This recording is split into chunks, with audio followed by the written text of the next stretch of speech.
일부에서도 말씀드렸지만 이 안수라는 건 특별한 신앙 용어가 아니다. 그냥 일반적인 손 얹기, 손 갖다 대기 이런 제스처에 대한 한자어 표현일 뿐이다 라는 말씀을 드렸습니다. 그러니까 안수 그 자체, 손 얹기 그 자체에 어떤 큰 의미가 있는 게 아니라 어쩔 때 그런 제스처를 성경 문화에서는 취하느냐, 이 어쩔 때를 살펴보는 게 중요합니다. 그 예를 들었었죠. 할머니가 나 어릴 때 이렇게 자주 내 배나 머리에 안수해 주셨다고, 손 얹어 주셨다고, 손 갖다 대 주셨다고. 그러면 아팠던 배나 머리가 사르르 나은 것 같았다고. 뭔가 그때의 어떤 안수 제스처는 치료를 상징하는 그런 제스처 아니겠습니까? 근데 그런 제스처가 우리 문화에만 있는 게 아니라 성경에도 그런 제스처가 똑같은 걸 상징해요. 심지어 제가 예를 들었던 것이 우리 아이한테 손대지 마라, 이럴 때 손대기, 손 갖다 대기, 일명 안수 제스처. 해를 가하지 마라, 심판하지 마라. 우리 문화에서도 그런 제스처가 그런 심판 가하는 걸 상징한 것처럼 성경에서도 똑같이 그런 걸 상징하는 경우가 나타나요. 그런 건 따로 상황을 살펴볼 필요가 없어요. 그냥 보면 아니까. 근데 성경에서는 우리 문화에서는 잘 느끼지 못하는 그런 손동작의 상징도 있어요. 손을 갖다 대, 안수해. 그러면 그 손을 통해서 무엇인가가 이렇게 상대방에게로 옮겨지는 걸 상징하는 경우들이 있어요. 그 손을 통해서 상대방한테 복이 옮겨질 수도 있고, 죄가 옮겨질 수도 있고, 어떤 책임이나 고난이 옮겨질 수도 있다. 그런 걸 나타내는 이 손동작으로 손 얹기, 이 안수가 행해지는 게 성경의 독특함이에요. 실제로 이 시간에는 성경 구절 하나하나 보면서 이 손얹기 동작이 나타났을 때 그런 동작을 어쩔 때 하고 있는가, 또 그 동작이 문맥으로 와서 뭘 상징하는가를 실제 하나하나 살펴보면서 공부를 해 나가겠습니다. 거기 인쇄 화면에 마가복음 8장 22절에서 25절을 보시기 바랍니다. 자, 거기에 적힌 내용 보면 거기 눈먼 사람이라고 나와요. 시각장애인을 말하죠. 자, 예수님께서 어느 날 갈릴리 지역에 있는 그 벳세다라는 도시에 오셨습니다. 그 지역 사람들이 그 시각장애인을 한 명 데리고 그분한테 왔어요. 그리고 부탁을 해요. 그 시각장애인을 좀 만져주십시오. 영어로 터치해 주십시오 라고 부탁해요. 여기까지만 봐도 왜 터치해달라고 부탁했겠어요? 요 시각장애인이 앞을 보지 못하는데 보게 좀 해주십시오, 치료해 주십시오 라는 건 금방 우리가 알 수 있잖아요. 자, 이 부탁을 받고서 23절 보니까 예수님이 어떻게 하신가 보세요. 그 시각장애인을 손을 잡고 데리고 나가서 그 다음 이 부분 영어를 보세요. 얹었다, his hands. 예수님 당신의 손을 누구에게? upon 그 시각장애인에게 얹었다 그랬어요. 손을 얹었다 했으니까 그 시각장애인에게 안수했다 그 말 아닙니까? 자, 어떤 부탁에 대한 행동입니까? 터치해달라 해서 안수했다. 그럼 결국 여기 터치, 만져주다 이 말도 달리 풀면 안수하다, 손 갖다 대다. 왜 이런 동작을 했냐? 뭔가 치료를 상징하기 위해서. 이 정도 아시겠잖아요. 이렇게 하신 다음에 예수님이 시각장애인한테 물어보죠. 어쩌냐 했더니 24절, 자관 또렷하게는 보이지 않아도 뭐가 그냥 나무처럼 생긴 사람, 생긴 것이 사람 같은데 왔다 갔다 하는 건 보입니다. 이 정도 말해요. 그래서 25절에서 다시 한번 예수님께서 put 얹었어요. his hands. 예수님 당신의 손을 again 다시 그랬어요. 아까 했던 동작을 반복했단 말 아닙니까? 자, 누구에게, 어디에게? 그 시각장애인의 눈에 손을 얹었다 그랬어요. 자, 아까 우리가 봤을 때는 요 23절에서는 그 시각장애인에게 안수했다 그랬고, 여기는 시각장애인의 눈에 안수했다, 눈에 손을 얹었다 그랬으니까 아, 손을 얹으신 그 부위가 눈이었구나, 이 정도 알겠잖아요. 눈에 지금 문제가 있으니까. 자, 이렇게 동작을 반복했더니 이제 또렷하게 볼 수 있게 됐더라라는 것이 말씀이에요. 결국은 이 구절들 읽어보니까 아, 뭔가 치료를 상징하는 제스처로 손얹기 동작이 사용되구나, 이 정도만 알고 넘어가면 되는 거예요. 그냥 이 부분에서 이 영어, 별표 영어가 뭐 안수했다라고 번역하건 손을 얹었다라고 번역하건 문맥 보고 그게 뭘 나타내는 제스처인지 읽고 나면 알 수 있으니까, 특별히 안수라는 표현 자체에다가 어떤 의미를 두지 마라 그 말입니다. 여러분 참고적으로요, 공부 하나 하겠습니다. 한자어 전가와 위임. 요 전가할 때 전자가 막 굴린다 할 때 구를 전자예요. 그리고 가자가 시집 보낸다 할 때 시집갈 가자예요. 뭔가 이쪽에 좋지 않은 걸 저쪽으로 굴려서 그냥 시집 보내는 거예요. 누구한테 뭘 덮어 씌우는 거, 이걸 전가시킨다 그래요. 그리고 위임은 약간 뉘앙스가 좀 긍정적으로 뭔가를 맡기는 거예요. 내 대신 처리해 주십시오라고, 내 책임이나 어떤 고난, 내가 해야 될 걸 갖다가 대신 처리해 주시라고 맡기는 거, 그걸 위임 그러죠. 자, 이런 단어를 좀 가지고 레위기 16장 21에서 22절의 손얹기 제스처는 어쩔 때 쓰는가를 살펴보겠습니다. 자, 아론이 나옵니다. 아론이. 이 내용은 주 하나님께서 아론한테 명령을 하세요. 그 명령한 내용이 염소 머리에다가 손을 얹으라고 해요. 그럼 그 아론의 손을 통해서 이스라엘 자손들의 모든 죄들이 그 염소한테로 옮겨진다는 걸 보여주는 그런 제스처를 취하라고 해요. 그럼 결국은 제물로 드려지는 그 염소가 사람들의 죄들을 덮어 쓴다는 걸 상징하는 제스처가 안수예요. 그러니까 성경에서는 뭔가를 다른 쪽에 떠넘길 때, 즉 전가시킬 때 그렇다는 걸 보여주기 위해 손 얹는 제스처를 쓰는구나 라고 알면 되는 거예요. 내용 한번 봅시다. 자, 아론이 염소 머리에 레이, 얹어요. 히스 핸즈, 자기 손을 얹어요. 오픈, 접촉되게. 그럼 염소 머리에 안수해요. 자, 그러면 이런 제스처를 했구나라고 알고 그 다음 가봤더니 그 사람들의 모든 범법들을 잡아가며 그것들을, 사람들의 모든 죄들을 어디에 두는 거요? 염소 머리에 두는 거요. 그리고 나면 22절 염소가 그들의 모든 불법을 지 위에 덮어 쓰는 거예요. 짊어지는 거예요. 그럼 결국은 여기 아론이 했던 손동작, 얹었다, 자기 손을 염소 머리에, 그 말은 그 염소 머리에 안수했다 이 말 아닙니까? 뭐 여기에 우리가 보는 번역본 보니까 두 손으로 안수하고, 뭐 여기 안수에 이미 숫자 있으니까 요 손 할 필요 없죠. 차라리 안수보다는 염소 머리에 두 손을 얹고, 이게 더 좋은 편이에요. 자, 한 구절 더 보겠습니다. 민수기 27장 18에서 19절, 그리고 22에서 23절을 보기 바랍니다. 여러분, 이 구절을 보기 전에요, 누가 누구에게 자기 대신 책임을 맡아서 처리해 주십시오, 이렇게 뭔가를 그 사람한테 위임할 때도 손 얹는, 손 갖다 대는 안수 제스처를 취해요.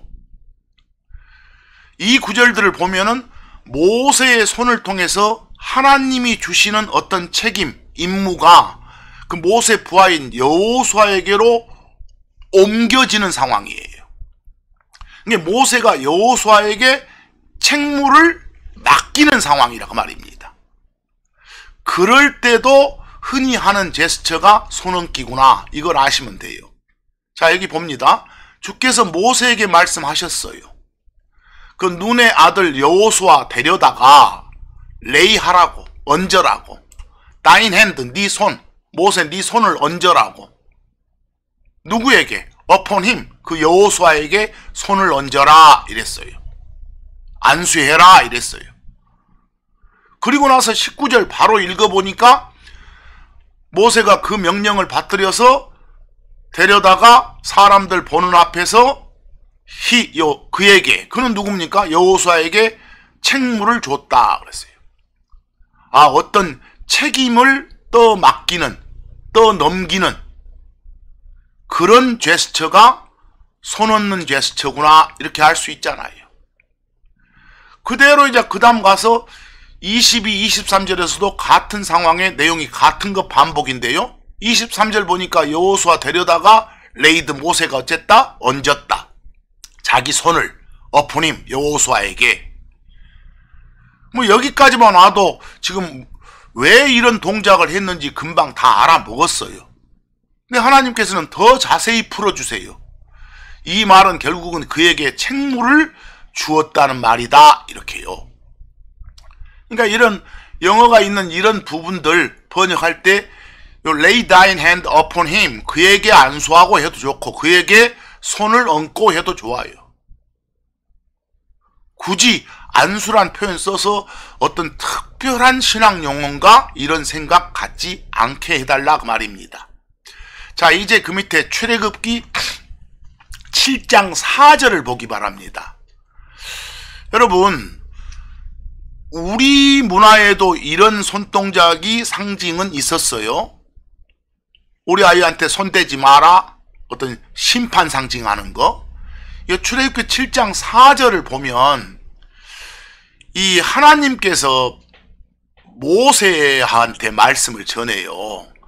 네가 파라오한테 뭐라고 해도 파라오가 너희들 말을 안 들을 거다. 그러면 내가, 여기서 나는 주 하나님이에요. 주 하나님인 내가 레이 얹겠다. my hand, 내 손, 하나님 손을 얹겠다.